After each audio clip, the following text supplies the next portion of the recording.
They told him he'd never succeed, that his dreams were too audacious for a boy from the East Side, where streetlights broke more often than they ever shone. At 13, Eli McCauley first heard the word impossible spat at him across the battered lunchroom table. The other kids' mouths twisted in glee, their words the only currency they believed he could ever spend.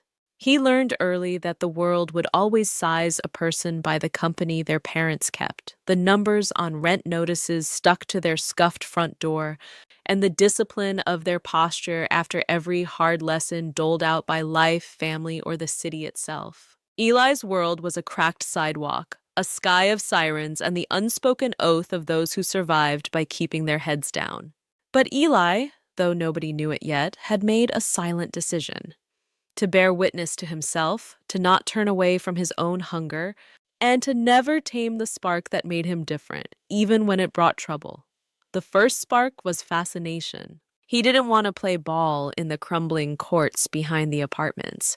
He wanted to invent, to build, to take things apart and put them back together. In ways that might make sense only to him, but, in his mind, revealed order in a universe that had never given him any, and begged the corner store owner for empty boxes and packing foam. He built his first machine out of scraps, and begged the corner store owner for empty boxes and packing foam. He built his first machine out of scraps, a clattering, jerry-rigged mess that played static and flickered lights when he pressed the switch he'd soldered himself. When it failed, as it did more often than not, the world was quick to laugh. "You're not a genius, Eli. You're just wasting time again," his older brothers would sneer. At school, his teachers shook their heads, their disappointment thick and familiar. "You need to be realistic, Eli. This town is littered with dreamers who end up going nowhere." But for Eli, nowhere was both a threat and a prophecy. So he doubled down. He watched day laborers fix old cars outside the hardware shop. He listened to the elders whose hands had scars and stories finer than the lines of their fingerprints. He asked questions so often that people groaned when they saw him coming, begging him to give their ears and patience a rest. Still, he pressed for more. He found an unlikely champion in Ms. Reed, the librarian whose kingdom was the library's dim basement stuffed with books nobody checked out.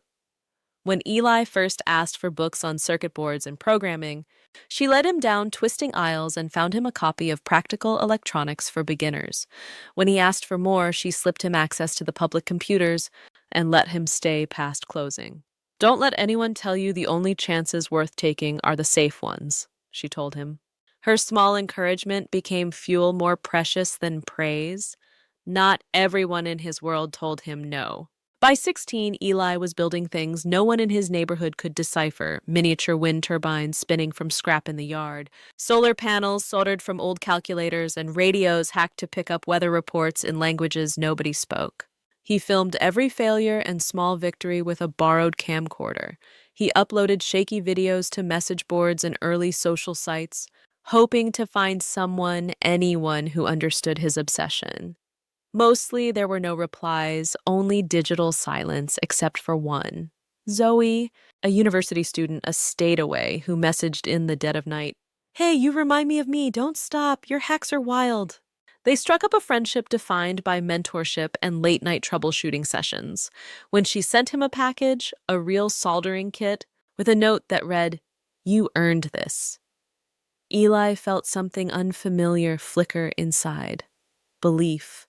Not yet in the world, but for a moment in himself. Still at home, things fell apart. His father's job at the mill vanished overnight, and his mother took on night shifts, her laughter thinning. Arguments became routine.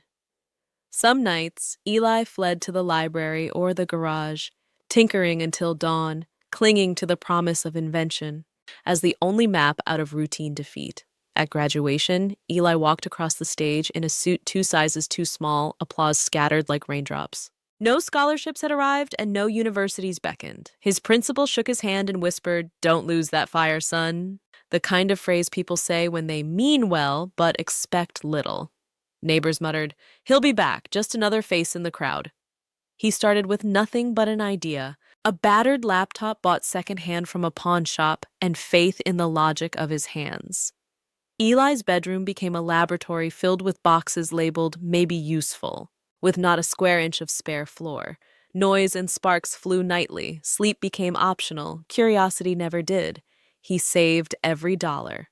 From a patchwork string of jobs, busboy, dog walker, warehouse sweeper, and poured it back into spare parts, lengths of wire, a better soldering iron, and circuit boards scavenged from junked microwaves and TV sets. On dark nights when bills threatened and hope wavered, he thought of quitting. The words never succeed echoed in the silence. Each time he pressed through, Zoe kept him going when doubts became jagged. Make it fun, she urged in chat. Show people why you love this. That advice, simple as breath, unlocked something. Eli started recording not just his inventions, but the journey, the hacks that failed, the mess he made, the tired jokes, and the raw grins when things sparked to life. He stopped trying to sound like an expert and spoke as he was, a kid fumbling for miracles in the ruins of small-town expectation. He posted his first real video, Streetlight Genius Turned Garbage into Gadgets, and expected nothing. The upload had no thumbnail, a title only a few might notice, and no production value. Hours later, the view count sat steady at 6.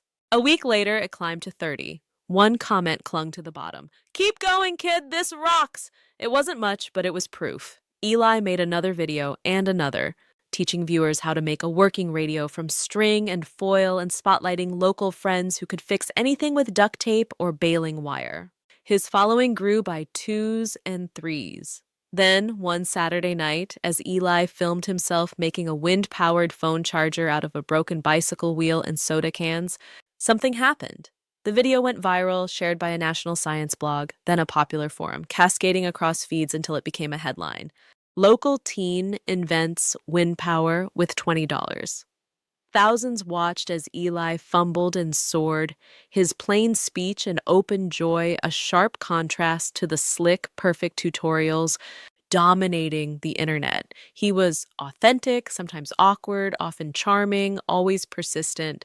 Soon, viewers tuned in from across the world, engineers from Canada, teachers from South Africa, and kids from cities and villages who saw in Eli not just knowledge, but permission to try. As attention grew, so did the pressure. Reporters called, confused by his refusal to give up his roots. Why not move to Silicon Valley?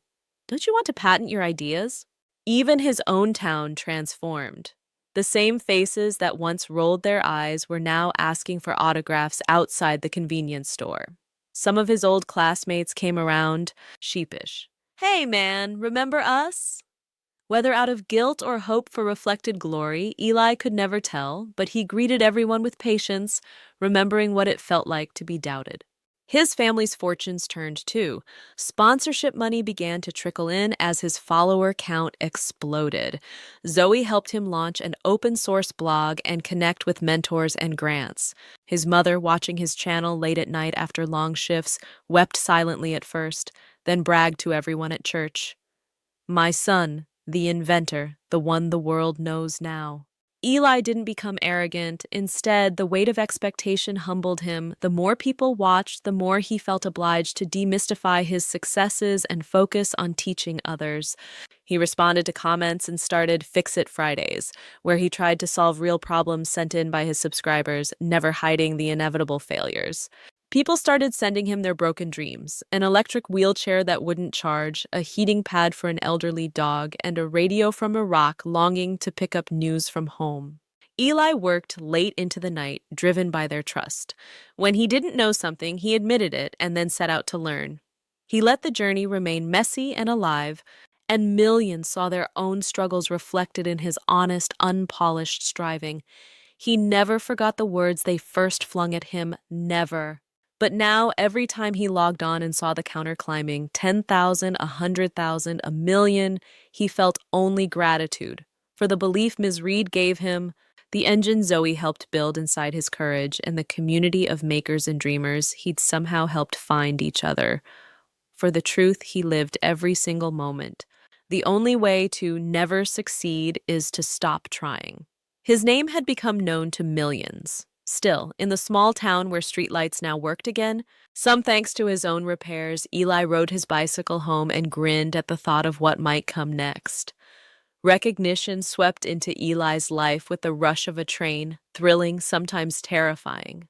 3 years after that very first viral video, his workshop had moved from the corner of a cramped bedroom to the old hardware store's back room, the owner happily lending Eli the ramshackle space once destined for demolition. Stacks of donated gadgets, notes from followers, and tools lined the walls. Macaulay's makeshift lab read the crooked, hand-painted sign above the door, gifted by a 12-year-old superfan who had traveled with his mother from 2 states over just to shake Eli's hand. The only way to never succeed is to stop trying. Eli Macaulay, the boy who turned garbage into gadgets and lit up the world. He could have left, could have chased sponsors and fame in a bigger city, but Eli refused every easy exit. What makes this special is right here. He'd say during interviews, gesturing at the patched streets and the coffee shop where he reviewed his schematics after hours. While television crews arrived with expectations of genius glamour, they left having filmed the honest reality. Eli, in threadbare jeans, his hands stained with ink and oil, teaching a group of younger kids how to build solar lanterns from empty jars and cheap LEDs. Eli's rise wasn't just his own. His belief in open code, open hands, open hearts made him a beacon for an entire community of DIY creators. Makerspaces from Brazil to Bangladesh reached out, requesting to translate his lessons and share his blueprints with classrooms running on hope instead of budgets. He responded to every request saying, "If you can build it here, you can build it anywhere. The point isn't me, the point is what we can do together." Social proof built with every project. When a school for the blind in the next county needed affordable Braille e-readers, Eli posted a call to action, and his subscribers from Minnesota to Mumbai pooled their resources. Designs were shared and prototypes were assembled in kitchens, dorm rooms, and even a prison workshop, where an inmate moved by Eli's story joined the project. For Eli, these were moments as important as any TV interview or award, collective victories proving the world's insistence that it can't be done was just a dare waiting to be answered. He made time for gratitude. Every month he visited Ms. Reed at the library, updating her on the latest impossible things the internet said he'd accomplished. She saved every newspaper clipping from the New York Times to the BBC and even a science magazine from Japan in a folder labeled Eli's Archive of Improbable Miracles. Whenever Eli doubted his direction, Miss Reed would hand him a new book or a letter from a young girl who had built her own windmill after watching his videos and remind him, "The real measure of success isn't how far you go, but how many you bring with you." Not everyone was a fan. Old friends sometimes accused him of selling out, and a few jealous makers spread rumors that Eli's gadgets were faked for YouTube. Haters mocked his earnestness in the comments or tried to bait him into arguments about innovation, class, or politics.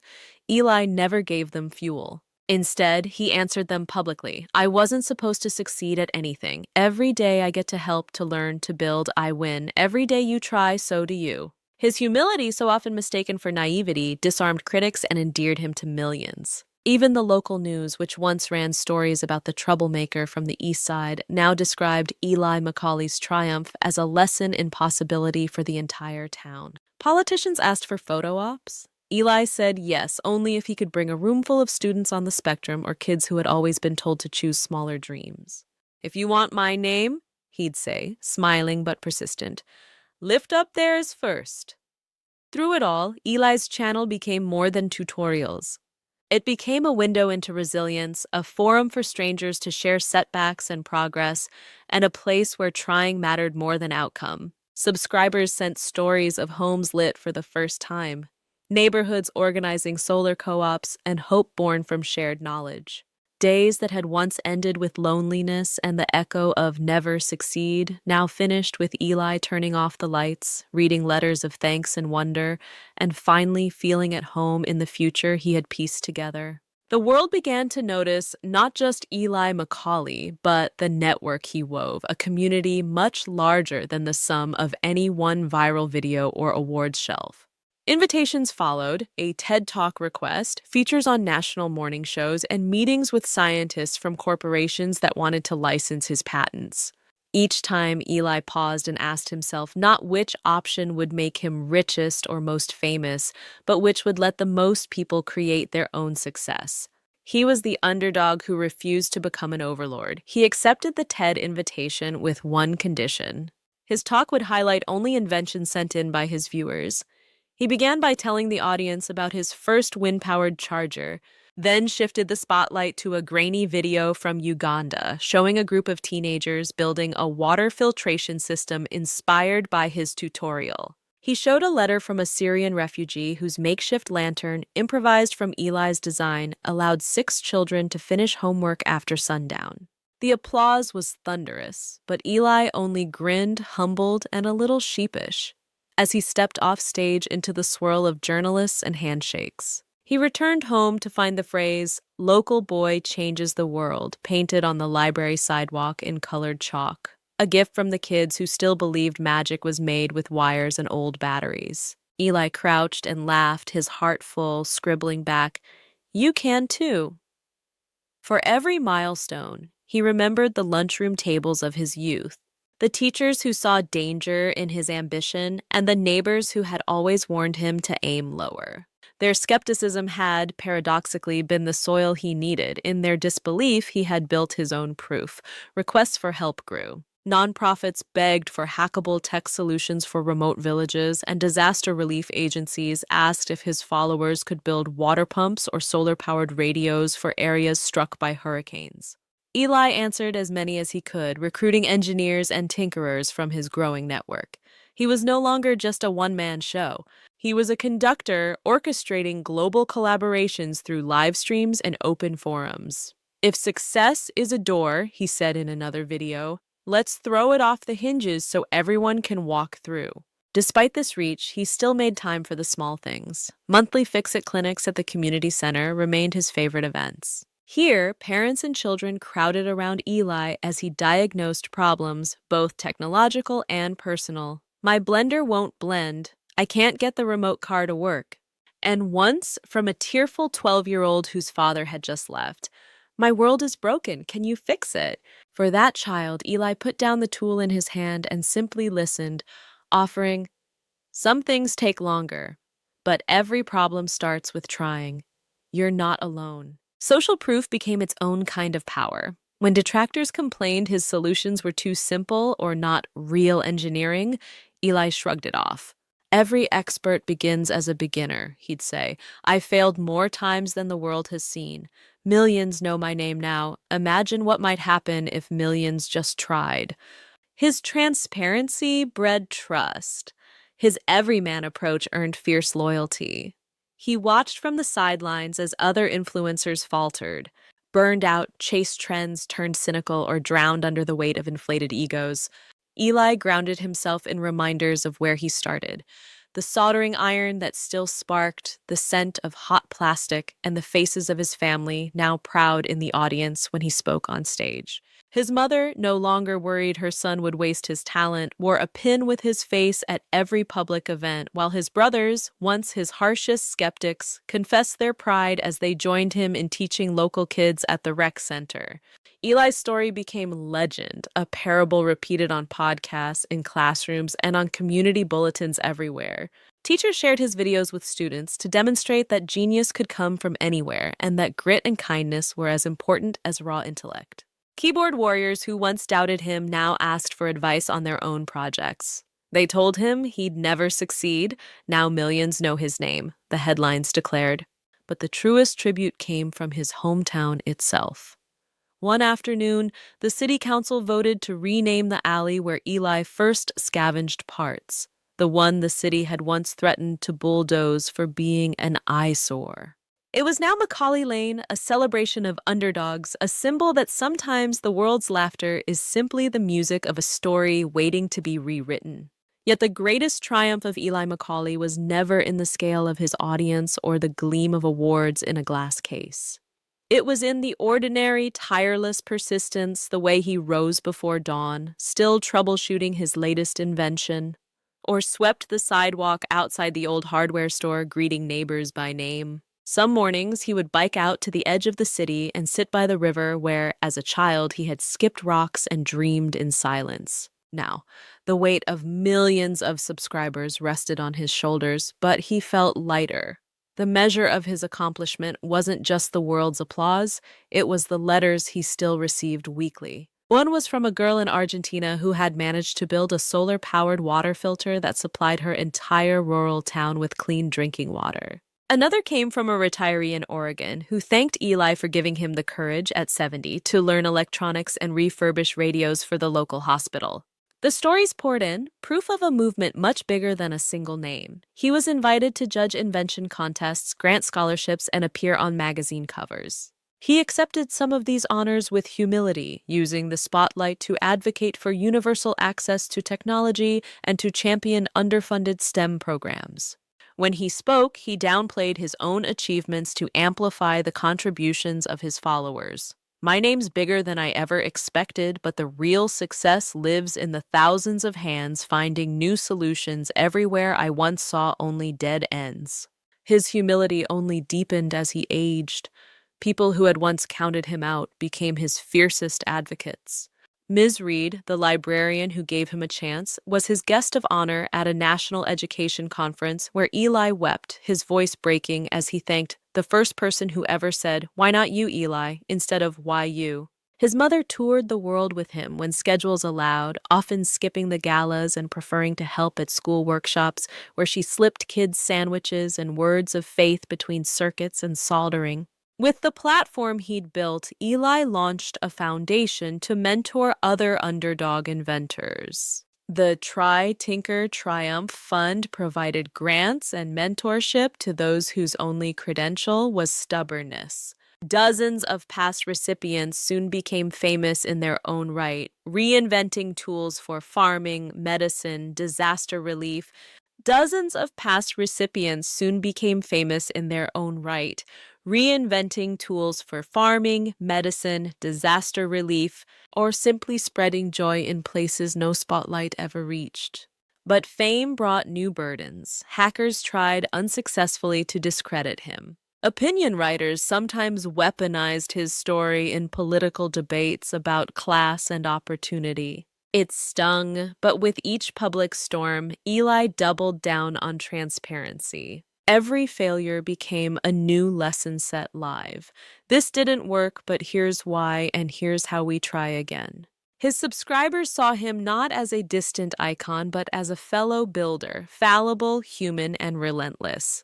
Through every accomplishment, he kept teaching. His workshop doubled as an after-school sanctuary, the cracked linoleum and cluttered benches home to the next generation of bold creators, girls and boys whom teachers had long since written off, who gravitated to Eli because he greeted their failures with laughter and told them no one who ever did anything right on the first try deserved the title of inventor. His social proof fed itself. Engineers started reaching out to schools in partnership, and parents wrote to local governments requesting more hands-on programs. Slowly, the community found pride in its unlikely ambassador. Murals of Eli the Maker popped up, and a city that once expected so little now hosted science fairs championing children whose only limitation was the courage to try. The transformation spread. Eli began global live streams in partnership with Zoe and teams of volunteer mentors, connecting hundreds of thousands of viewers at once. Families gathered around kitchen tables with cardboard and wires, teachers hosted inventor nights, and whole communities began to believe the word innovation belonged to them, not only to corporations or the privileged. Looking back, Eli often marveled that the truest thing ever said about him was also the meanest. "You'll never succeed." Those words, meant to crush, had propelled him forward past ridicule, setbacks, and every voice that doubted him. Those words, meant to crush, had propelled him forward past ridicule, setbacks, and every voice that doubted him. Those words, meant to crush, had propelled him forward past ridicule, setbacks, and every voice that doubted him. They became what he told his students. Let them doubt you. Let them laugh. That's how you'll know you're on the right path. Let them doubt you. Let them laugh. That's how you'll know you're on the right path. If nobody thinks your dreams are too big, you're not dreaming loud enough. If nobody thinks your dreams are too big, you're not dreaming loud enough. He went home each night to quiet, content in the knowledge that millions knew his name, but what mattered most was who believed in themselves because he had once been told not to try. Under the glow of his own streetlights, with the distant chorus of young inventors echoing online, Eli smiled, knowing he was never alone again, and neither was anyone willing to begin. The seasons spun, and Eli's story did not slow, though the narrative shifted from underdog striving to torchbearer, igniting paths for others. His successes no longer startled him, they felt earned, a testament to a new model of excellence, collaborative, imperfect, and deeply human. The Macaulay name came to mean possibility, not just to his town or country, but to a dispersed tribe of creators who saw in his journey a blueprint for overcoming the weight of never. Now in his 30s, Eli Macaulay balanced humility with authority. He answered invitations to world summits, but also sat quietly with children in crowded classrooms, letting them lead and listening first. Even his critics fell quiet, faced not with slogans but with results. Solar kits in Kenya, DIY medical equipment in Appalachia, and coding workshops in high-rise tenements across the world. Even his critics fell quiet, faced not with slogans but with results. Solar kits in Kenya, DIY medical equipment in Appalachia, and coding workshops in high-rise tenements across the world. Even his critics fell quiet, faced not with slogans but with results. Solar kits in Kenya, DIY medical equipment in Appalachia, and coding workshops in high-rise tenements across the world. All trace their lineage back to one boy who patched hope together with pliers and borrowed books. New ventures followed. Eli published a book, not a glossy autobiography, but a collection of stories from viewers, contributors, and fellow inventors. Millions Know Their Names became a bestseller, translated into 20 languages. In speaking events, he insisted panels include young dreamers from adversity, often giving up his seat for a student whose hands trembled as they spoke, but whose voice, once heard, never faded from public memory. Pressure found him again. What happens when an underdog becomes the favorite? The world waited for mistakes, for scandal, for burnout. Eli felt that expectation but chose to share it, creating a series on his channel, The Myth of Going It Alone, where he shattered the narrative of the lone genius. He shared his therapist's advice aloud and talked candidly about exhaustion, self-doubt, and the dangers of performative success. Instead of diminishing him, this openness drew even more support, sparking global conversations about real resilience, not lionizing those who never fall, but lifting those who rise together. He traveled to places once seen only on maps: rural India, townships in South Africa, and mountain villages in Chile. Each workshop followed the same pattern: gather children and elders, break something on purpose, and challenge them to repair or reinvent it. He traveled to places once seen only on maps: rural India, townships in South Africa, and mountain villages in Chile. Each workshop followed the same pattern: gather children and elders, break something on purpose, and challenge them to repair or reinvent it. Instead of diminishing him, this openness drew even more support, sparking global conversations about real resilience, not lionizing those who never fall, but lifting those who rise together. Innovation is local, he would say, and genius wears every face. As his fame multiplied, Eli never forgot home. He established annual return days, one for Ms. Reed and the library that had cradled his questions. and another for the battered hardware store where he had first been trusted with keys. Greenfield, once described in headlines as hopeless, now welcomed tech startups and university programs, each tracing its origins to the day Eli's videos went viral. An annual festival, Charging Forward, featured inventions from children worldwide, filling the streets with music and hopeful mayhem. Through it all, he cherished the smallest moments, high-fiving a shy child after their failed robot finally wheeled across the floor, fixing appliances for single mothers between meetings with engineers, and sharing late-night calls with Zoe. Image to the end. Now running her own foundation across the globe. They still say it to my kids at school, she would laugh, that nothing good comes from our side of town, and then they remember you. Eli's journey, more than any technical feat, reshaped the meaning of succeed. It meant struggle, persistence, and collective faith. Eli's journey, more than any technical feat, reshaped the meaning of succeed. It meant struggle, persistence, and collective faith. It meant choosing each morning to listen rather than lecture, to invite rather than command, and to try rather than boast. Even as millions now knew his name, he spent little time worrying about legacy.